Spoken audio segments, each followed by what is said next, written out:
Hello दोस्तों, CGL 2020 के pre में चक्रवृद्धि ब्याज और साधारण ब्याज के जितने भी क्वेश्चन आए थे इस बार उनको आज डिस्कस करेंगे। ठीक है, सभी क्वेश्चन को देखेंगे किस तरह से आसानी से सोल्व कर सकते हैं। ठीक है, पहले क्वेश्चन से शुरुआत करेंगे।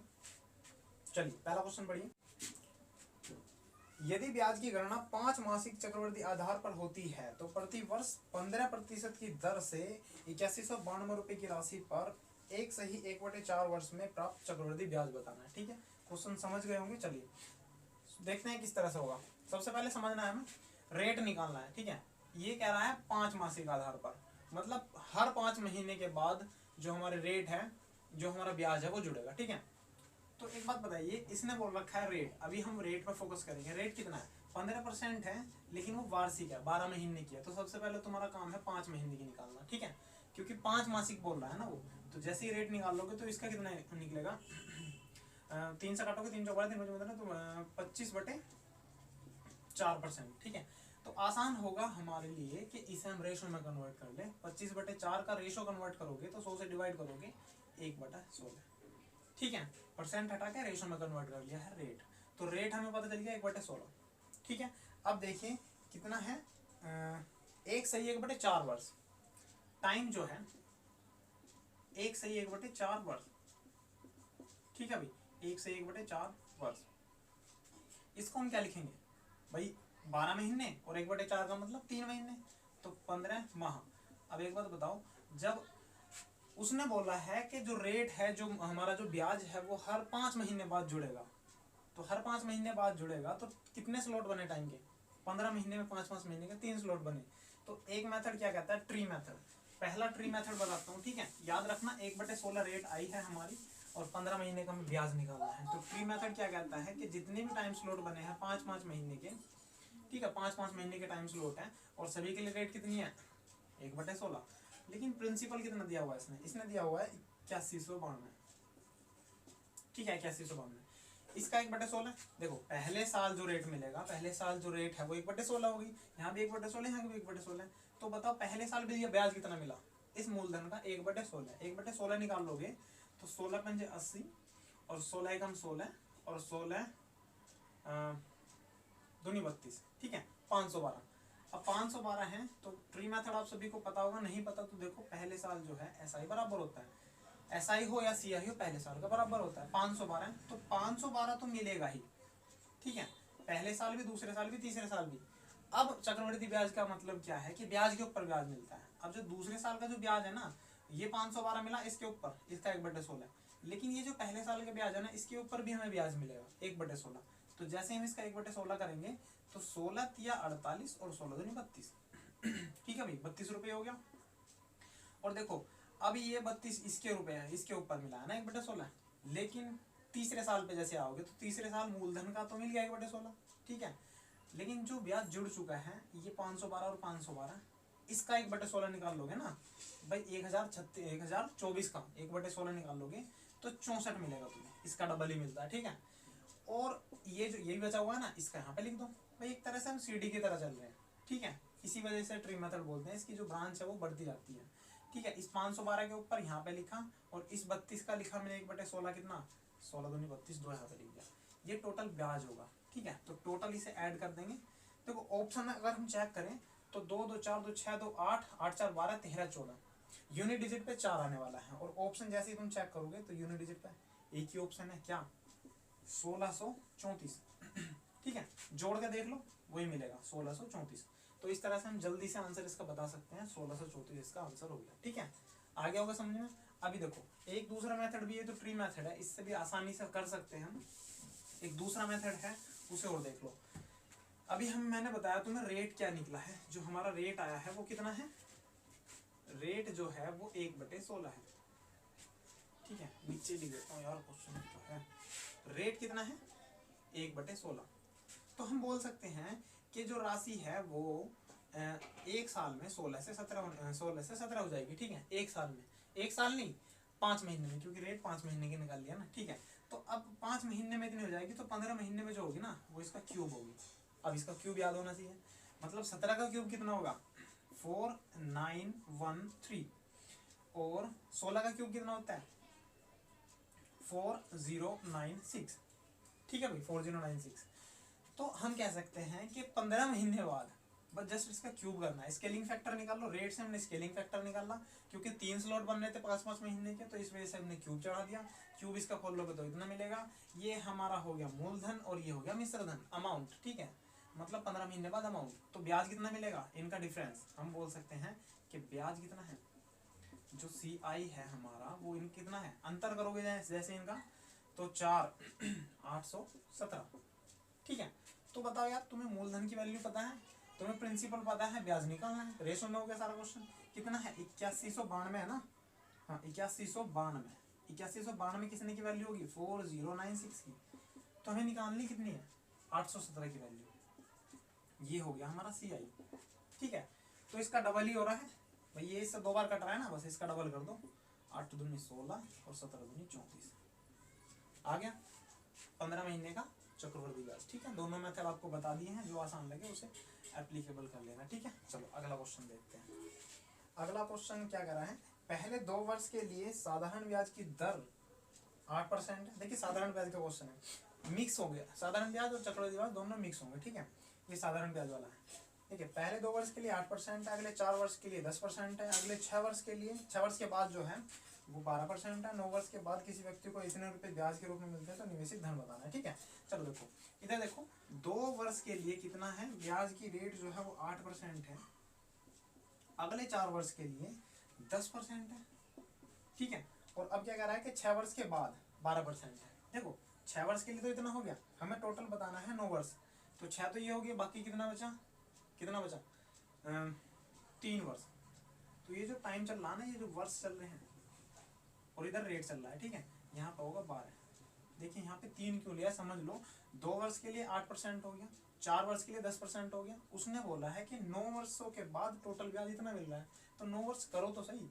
2 यहाँ पे हो गए, 4 यहाँ पे हो गए, 6 तो हो गए, बचा कितना, 3, तो 3 लेना पड़ेगा।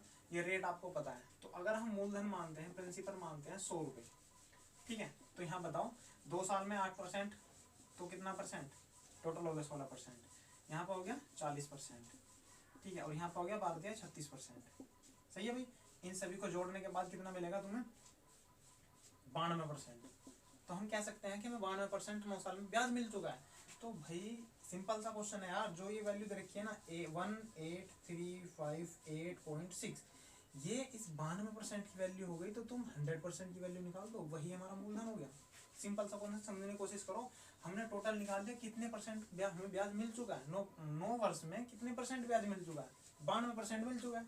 तो ये SI की वैल्यू होगी ना, 92% की वैल्यू होगी, 100 की निकाल लो। और इसे सोल्व करना थोड़ा मुश्किल पड़ सकता है, 23 चौक के 92, 23 से कटेगा, 23 से भी हार्ड बढ़ेगा। एक काम करो, डिजिटल सम लगाते हैं, ठीक है, क्योंकि ऑप्शन में डिजिटल सम सबका अलग अलग हो सकता है, ठीक है। डिजिटल सम आपने पढ़ रखा है, दोबारा देख लो। देखिए 9 हटा दो, 8 1 7 2, ऊपर बचा कितना, देखिए 9 हो गया, 8 1 ले लो इधर, 7 में से 2 ले लो, ऊपर बचा 4 और नीचे कितना बचा 2, ठीक है। तो बस 5 की मल्टीप्लाई कर दो, 5 चौक 20, 20 का 2, नीचे बन गया 1।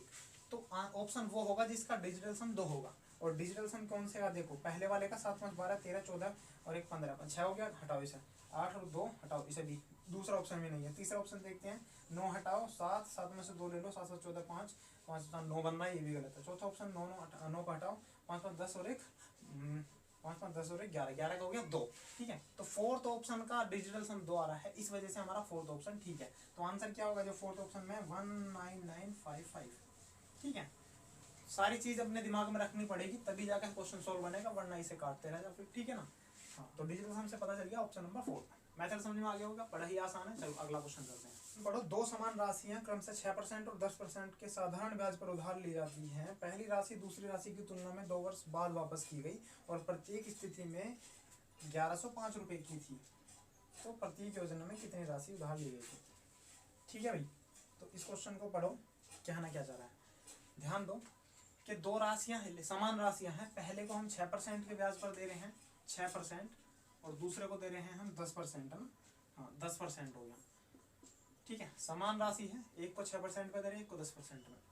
बोल क्या रहा है कि जो पहली राशि है वो दूसरी राशि से 2 वर्ष बाद, ठीक है, 2 वर्ष बाद है ना, ठीक है।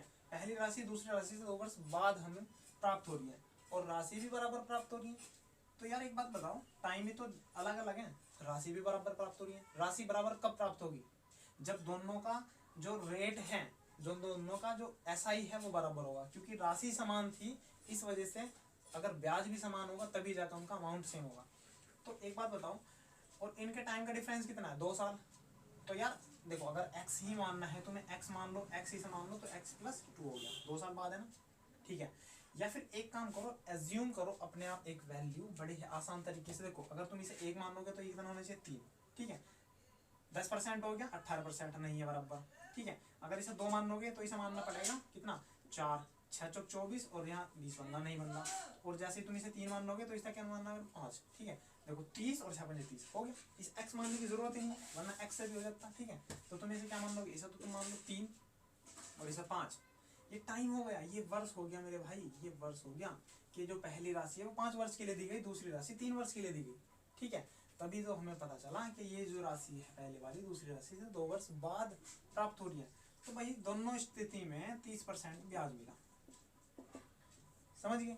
अब देखो जो उसने दे रखा है ना, 1100 कितना है? 1105। ये जो 1105 रुपए जो है ना, वो अमाउंट दिया हुआ है। जब 30% ब्याज हो गया तो क्या ये 130 की वैल्यू ना होगी? तो जैसे हम 100 की निकाल लेंगे, ठीक है, या 13 10 कर लो, तो जैसे 13 8 104 होता है, और 13 5 65, 850 रुपये, ये मूलधन हो गया। ये हमारा आंसर है, ठीक है। सही है, समझ में आ गया होगा किस तरह से क्वेश्चन करा है। अब तुम ये नहीं बोल सकते कि मैंने अब एज्यूम कर लिया, ठीक है। एज्यूम मत करो, मत करो भाई। x मान लो, इसे x मान लो, और इसे x + 2 मान लो। जैसे तुम इसमें मल्टीप्लाई करोगे, समझा रहा हूँ, ठीक है। वैसे तुमने शॉर्ट बता दिया।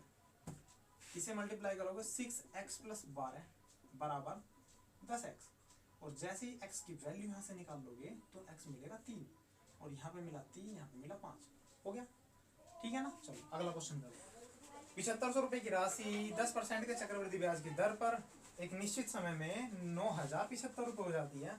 उसी दर से उसी राशि पर उसी अवधि में प्राप्त साधारण ब्याज बताना है, ठीक है। बड़ा ही सिंपल सवाल है, बड़ा ही आसान सवाल है।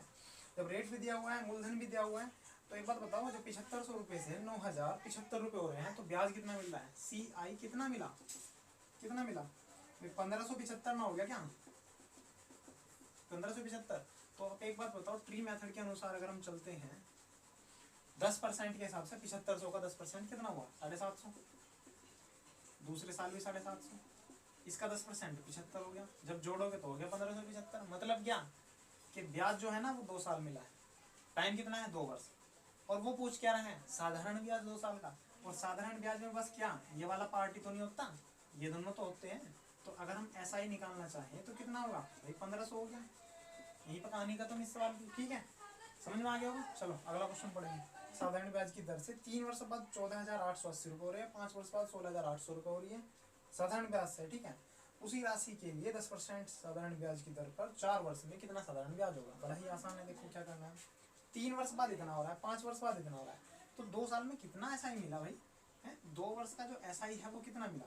डिफरेंस करो इनका, इनका डिफरेंस कितना होगा? 120, 1120 और 800, 1920 रुपये। 2 साल का मिला ना, लेकिन 1 साल का निकालो तभी तो हम निकाल पाएंगे। ये 2 साल का है तो 1 साल का ना निकाल कर तुम 3 साल का निकाल लो, क्योंकि 3 वर्ष बाद हमें अमाउंट पता है। हम घटा के क्या निकाल लेंगे? बड़े ही आसानी से हम निकाल लेंगे प्रिंसिपल। तो यहाँ से सोल्व करेंगे, 2 में 18 और ये 3 से गुणा करो, 6 18, 1 9 27 और 28, 2880 रुपये हो गया 3 वर्ष का। ध्यान रखना ये जो लिखा हुआ है ना, ये 3 वर्ष का लिखा हुआ है, 3 वर्ष का ऐसा ही। अब 3 वर्ष का ऐसा ही मुझे पता चल गया 2880। अब 3 वर्ष बाद अमाउंट कितना? 14,880। तो प्रिंसिपल कितना होगा भाई? 14,880 में से घटा दो 2880, कितना मिला? 12,000। प्रिंसिपल 12,000 मिल गया। अब अगली लाइन पढ़ो। इस राशि पर 10% की दर पर 4 वर्ष का साधारण ब्याज।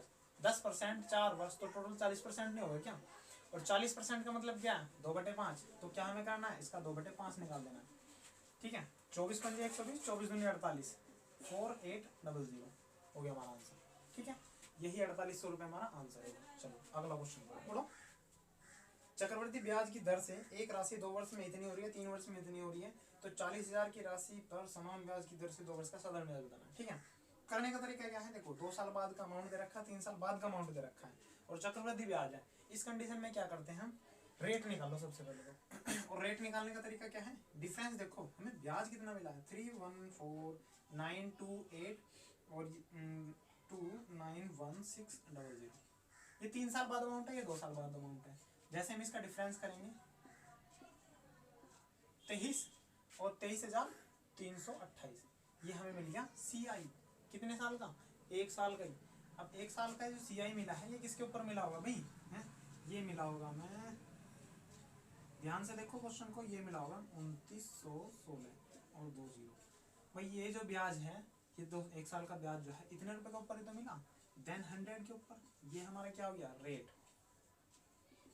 रेट निकाल लो, अगली लाइन में यही यूज करना है। तो 2 जीरो से 2 जीरो कैंसिल। अब ध्यान से देखना ठीक है, ध्यान से देखना, बड़े ही काम की चीज बताने वाला हूँ। देखो एक बार और लिख लो अच्छे से समझने के लिए, 2916। देखो ये कितना है 23,000, ठीक है 23,000 हो गया ना, ठीक है। अब यहाँ पे बताओ अगर मैं इसकी, ये कितना है 2,000, अगर मैं इसकी 10 से गुना कर देता हूँ, तो 10 से गुना कर देता हूँ, कितना बन गया 29,000, ठीक है। तो तुम 10 से गुना ना करो क्योंकि 23,000 बनाना है, 9 से करोगे तो 9 से 54 यूनिट डिजिट नहीं बनेगी, और जैसे तुम 8 से करोगे 8 से 48 यूनिट डिजिट 8 बन रहा है, तो क्या पता ये 8 से मल्टीप्लाई होकर पूरा बन रहा हो, तो बस एक बार वेरीफाई करना है, भाग करने से अच्छा गुणा कर लो। 8 से 48, 4 8 एकम 8, 8 और 4 13, भाई देखो 32 38 बन गया ना, ठीक है 8 एकम 8, 8 4 12 होता है यार, 13 कहाँ से हो गया ठीक है 28 बन गया, आगे भी कर सकते हो, पूरा मिलेगा।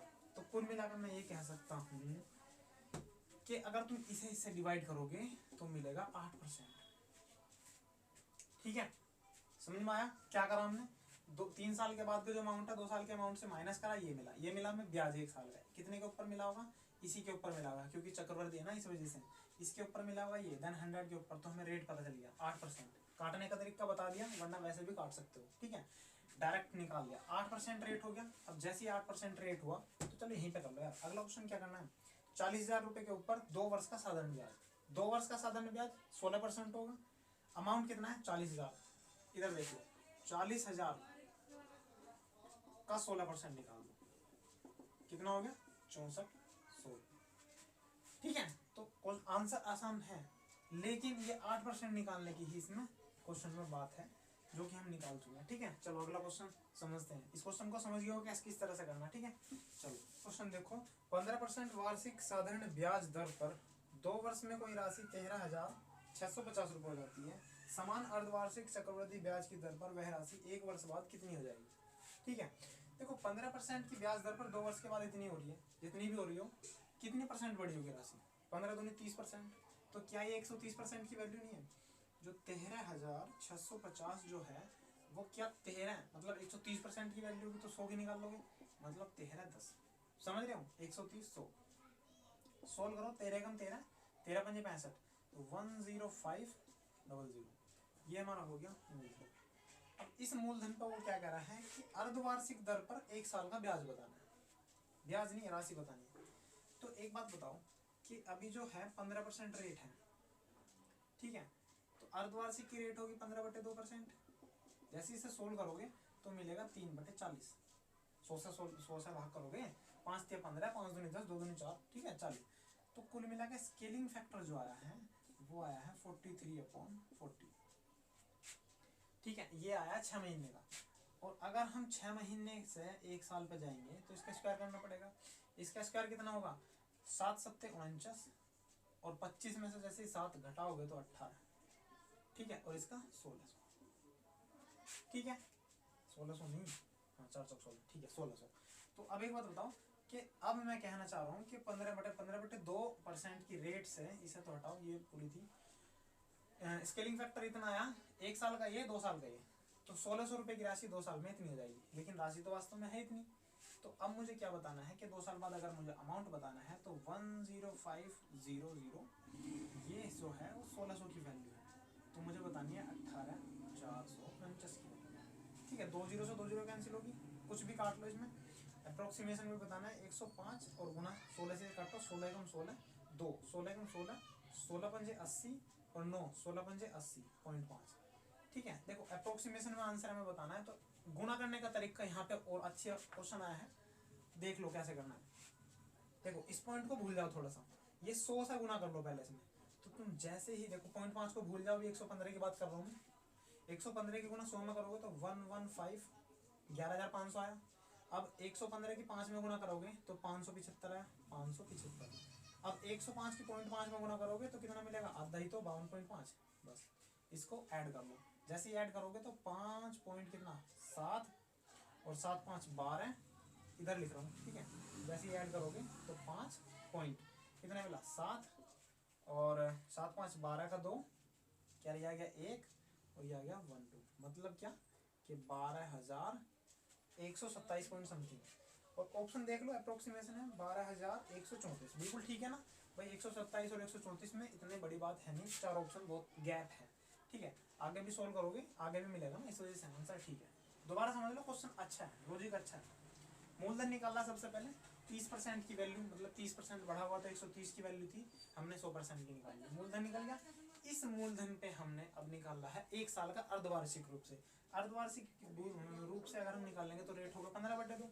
इसका स्केलिंग फैक्टर निकालना 43/40, 1 साल का मतलब 6 महीने का।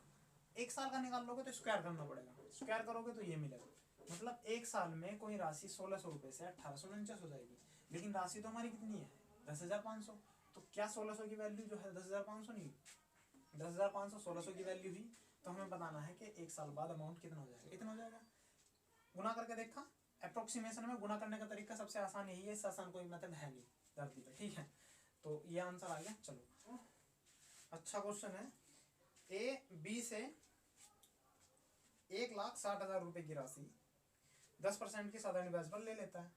उसी समय में सी को चक्रवृद्धि ब्याज पर समान दर पर, ठीक है ध्यान देना, समान दर 2 वर्ष के लिए उधार दे देता है और ब्याज को अर्धवार्षिक रूप से चक्रवृद्धित किया जाता है ठीक है। संपूर्ण लेन देन में ए को कितना लाभ होता है।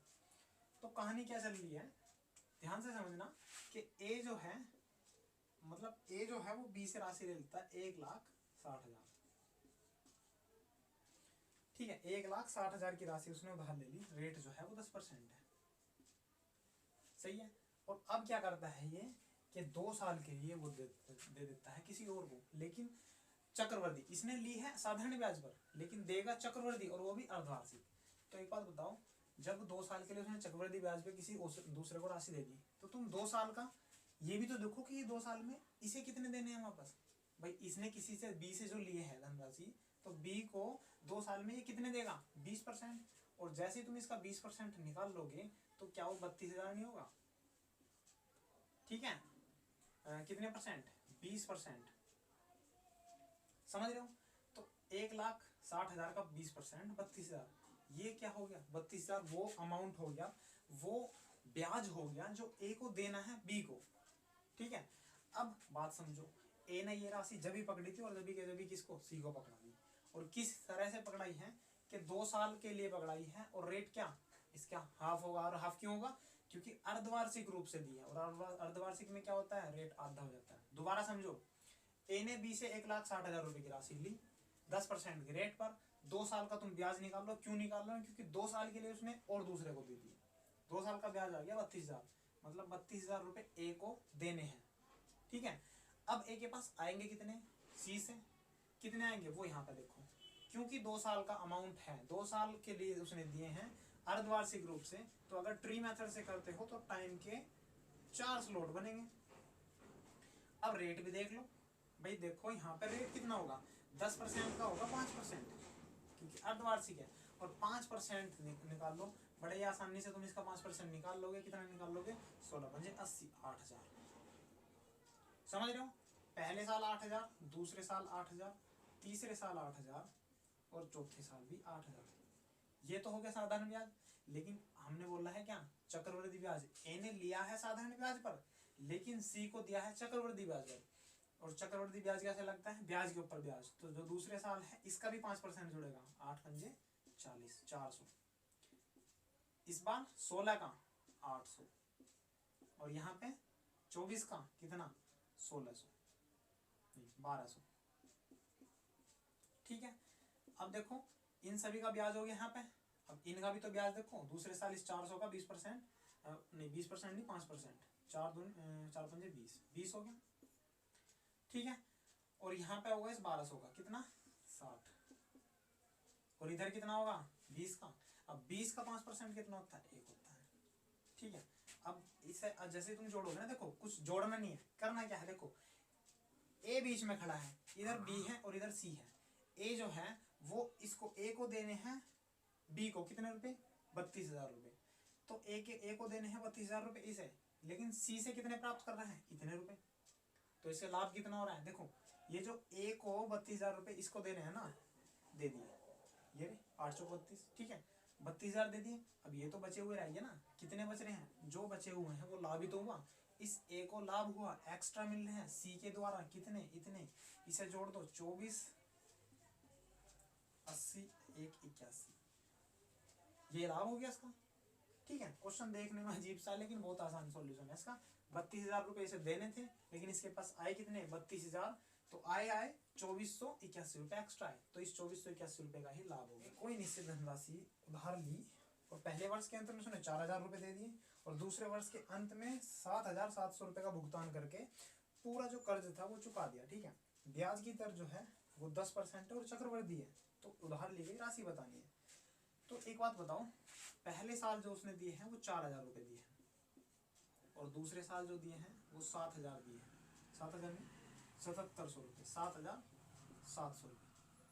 ठीक है, अब रेट जो है वो है 10% और 10% का स्केलिंग फैक्टर होता है 11/10। तो एक बात बताओ, ये जो दूसरे साल के अंत में जो उसने 7,700 रुपये दिए हैं, ध्यान रखना ये जो 7,700 रुपये दिए हैं, ये 7,700 रुपये जो है ये क्या है, 11 की वैल्यू नहीं है, तो तुम 10 की निकाल लो, समझ जाओ। दूसरे साल से मैं पहले साल पे आ रहा हूँ, अपोजिट आ रहा हूँ। हमें पता है, देखिए कोई एक साल में इस रेट के अनुसार कोई राशि 10 रुपये से 11 रुपये हो जाएगी एक साल में, तो अगर हमें दूसरे साल की पता हो, मतलब हमें एक साल बाद की पता हो, तो वो 11 की वैल्यू ना होगी, तो 10 की निकालनी है। तो मैं वही कर रहा हूँ कि 7,700 से 7,700 रुपये किस रुपए के ऊपर ब्याज लगने के बाद मिला हमें, कितने रुपए के ऊपर ब्याज लगने के बाद हमें प्राप्त हुआ है 7,700। तो ये 11 की वैल्यू होगी, तो 10 की वैल्यू जैसे ही निकालोगे तो कितना मिलेगा 7,000। ठीक है, तो पहले वर्ष के अंत में 7,000 रुपये बचे होंगे, 4,000 रुपये देने के बाद, 4,000 रुपये वापस करने के बाद 7,000 रुपये बचे होंगे। इस 7,000 रुपये पे ब्याज लगा होगा 11/10, तब जाके 7,700 रुपये बना होगा। समझ लो, दोबारा समझ लो अच्छे से।